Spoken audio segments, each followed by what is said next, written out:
Assalamualaikum warahmatullahi wabarakatuh. Perkenalkan, nama saya Adi Pratama dari SPSKM. Masa tangan kayak gitu, Ji? Saya ingin menjelaskan sensor tentang fungsi-fungsi sensor pada sistem EVI.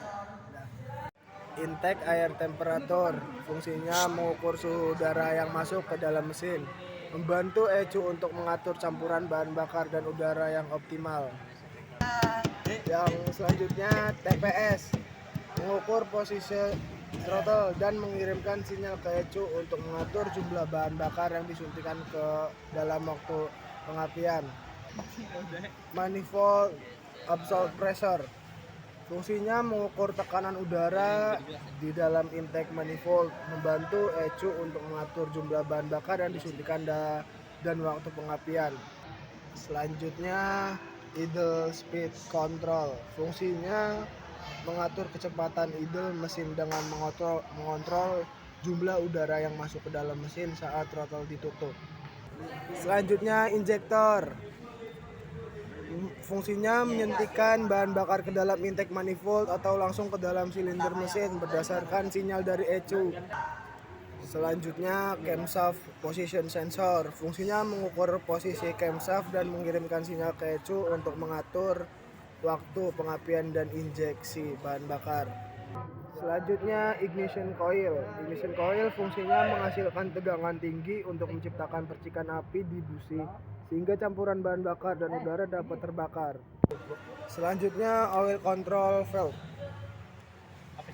fungsinya mengontrol aliran oli mesin ke dalam sistem VVT untuk mengatur timing katup mesin. Selanjutnya oksigen sensor, fungsinya mengukur kadar oksigen di dalam gas buang, membantu ECU untuk mengatur campuran bahan bakar dan udara yang optimal. Selanjutnya watt knocking sensor, fungsinya mendeteksi getaran abnormal pada mesin yang disebabkan oleh knocking atau pinging, membantu ECU untuk mengatur waktu pengapian dan mencegah kerusakan mesin. Selanjutnya water temperature sensor, fungsinya mengukur suhu cairan pendingin mesin, membantu ECU untuk mengatur campuran bahan bakar dan udara yang optimal serta mengatur sistem pendingin. Selanjutnya crankshaft position sensor, fungsinya mengukur posisi crankshaft dan mengirimkan sinyal ke ECU untuk mengatur waktu pengapian dan injeksi bahan bakar serta mengatur kinerja mesin secara keseluruhan. Selanjutnya ada injektor dan injection coil. Injektor fungsinya untuk menyemprotkan bahan bakar ke dalam ruang bakar mesin dalam jumlah yang tepat. Injection coil fungsinya menghasilkan tenaga tinggi untuk memicu busi dan membakar campuran bahan bakar udara di ruang bakar. Fan motor fungsinya menggerakkan kipas pendingin untuk menurunkan suhu radiator dan mesin.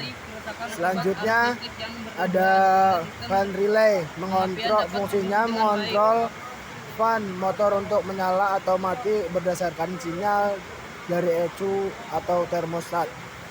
Selanjutnya ada FI relay, fungsinya mengaktifkan atau menonaktifkan sistem FI untuk memastikan pasokan bahan bakar yang tepat. Selanjutnya ada STA relay, fungsinya mengaktifkan starter motor untuk menghidupkan mesin. Selanjutnya ada FI relay, fungsinya mengaktifkan atau menonaktifkan pompa bahan bakar untuk memastikan pasokan bahan bakar yang tepat. Selanjutnya ada bed fuse, fungsinya melindungi sirkuit kelistrikan dari kerusakan akibat arus listrik yang berlebihan yang berasal dari baterai. Selanjutnya ada STA fuse, fungsinya melindungi sirkuit starter motor dari kerusakan akibat arus listrik yang berlebihan saat menghidupkan mesin. Selanjutnya ada FI fuse, fungsinya melindungi sistem FI dari kerusakan akibat arus listrik yang berlebihan sehingga sistem injeksi bahan bakar dapat berfungsi dengan baik. Selanjutnya ada IG Fuse, melindungi sirkuit pengapian dari kerusakan akibat arus listrik yang berlebihan, sehingga sistem pengapian dapat berfungsi dengan baik. Sekian dari saya, kurang lebihnya mohon maaf. Assalamualaikum warahmatullahi wabarakatuh.